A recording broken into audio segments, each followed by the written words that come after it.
comprendre la joie de vivre pour Dieu.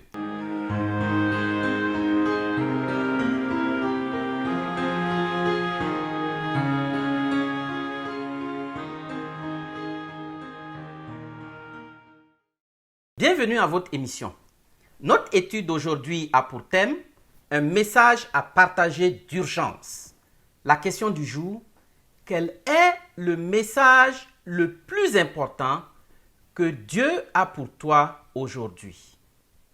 Vous êtes nombreux à avoir entendu parler de l'histoire du Titanic, le plus grand et le plus luxueux paquebot de son époque.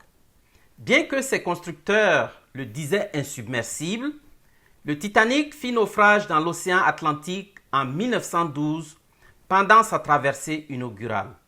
Le capitaine du bateau aurait ignoré 7 avertissements le prévenant du danger d'un iceberg sur sa trajectoire. Chers amis, nous vivons dans un monde en péril et Dieu a un message urgent auquel chacun doit prêter attention pour éviter un naufrage de sa vie, à l'image de ce qui est arrivé au Titanic. Ce message, je le résume dans les 5 points suivants. Peu importe ton rang social, tes biens matériels, tu mourras un jour. Oui, la vie sur cette terre prendra fin, mais tout ne s'arrête pas là. Hébreux 9 au verset 27 nous fait savoir qu'il est réservé aux hommes de mourir une seule fois, après quoi vient le jugement. Pose-toi la question de savoir si de par la vie que tu mènes aujourd'hui, ce jugement te sera favorable. Nous sommes responsables de nos actes et nous devrons en rendre compte le moment venu. Marc 8, verset 36 avertit que sert-il à un homme de gagner tout le monde s'il perd son âme? La vie éternelle est possible parce qu'en Jésus-Christ, Dieu a payé le prix de notre péché et nous a ouvert l'accès à la vie éternelle. Ce rachat de la mort est donc une bonne nouvelle pour tous ceux qui l'acceptent. Troisièmement, un jour, très bientôt, Jésus reviendra, le mal disparaîtra, l'injustice, la souffrance ne seront plus. Il viendra pour rétablir toutes choses selon le plan initial de Dieu pour l'humanité. Apocalypse au chapitre 21, verset 4 nous assure qu'il essuiera toute larme de leurs yeux et la mort ne sera plus et il n'y aura ni deuil ni douleur car les premières choses ont disparu. Cependant, sachons que tout le monde n'ira pas au paradis. 1 Corinthiens 6, 9 à 10 le confirme.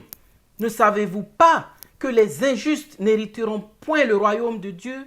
Ne vous y trompez pas, ni les impudiques, ni les idolâtres, ni les adultères, ni les efféminés, ni les infâmes, ni les voleurs, ni les cupides, ni les ivrognes, ni les outrageux, ni les ravisseurs n'hériteront le royaume de Dieu.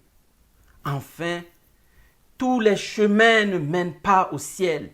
Il y a beaucoup de fausses doctrines déployées par le diable pour égarer les enfants de Dieu. La parole de Dieu nous avertit à ce sujet, car il viendra un temps où les hommes ne supporteront pas la saine doctrine, mais ayant la démangeaison d'entendre des choses agréables, ils se donneront une foule de docteurs selon leurs propres désirs, détourneront l'oreille de la vérité et se tourneront vers les fables. 2 Corinthiens 4, versets 3 et 4. Cher ami, pendant que tu écoutes ce message, tu te poses la question de savoir que faut-il donc faire? La réponse est plus simple que tu ne l'imagines. Accepte dans ton cœur qu'en Jésus-Christ, tu as reçu le pardon de tous tes péchés et le salut qu'il t'offre gratuitement. Cherche maintenant à honorer Dieu en aimant ton prochain comme toi-même, car là est la véritable adoration. Jean 4, versets 23 à 24 nous rappelle que l'heure vient, et elle est déjà venue, où les vrais adorateurs adoreront le Père en esprit et en vérité, car ce sont là les adorateurs que le Père demande. Enfin, éloigne-toi de tout enseignement qui s'écarte de la simplicité de la vie de Jésus et de la pureté de la parole de Dieu. Chers amis, nous connaissons la triste fin de cette histoire du Titanic. Près de 1500 personnes périrent cette nuit. Si seulement le capitaine avait écouté les messages d'avertissement et pris des mesures appropriées, la catastrophe aurait été évitée. Ne commets pas la même erreur. Aujourd'hui, Dieu t'appelle à quitter les plaisirs de ce monde qui subira bientôt la rigueur du jugement de Dieu et de t'attacher à lui. Ce message est un message de vie ou de mort éternelle. C'est un message urgent à partager avec tous ceux que tu rencontres. Que Dieu te fortifie alors que tu prends la décision de le suivre. Prions. Dieu de grâce, de bonté et de miséricorde, nous te remercions pour ce message d'urgence que tu as pour chacun de nous. Donne-nous la sagesse et le discernement afin que dès à présent, nous puissions être réceptifs à ta parole afin de vivre pour ta gloire. Tandis que nous attendons ton prochain retour, inspire-nous et conduis-nous alors que nous faisons de ce jour même, le choix déterminant pour notre vie. Exauce-nous dans le nom précieux de notre Seigneur et Sauveur Jésus-Christ.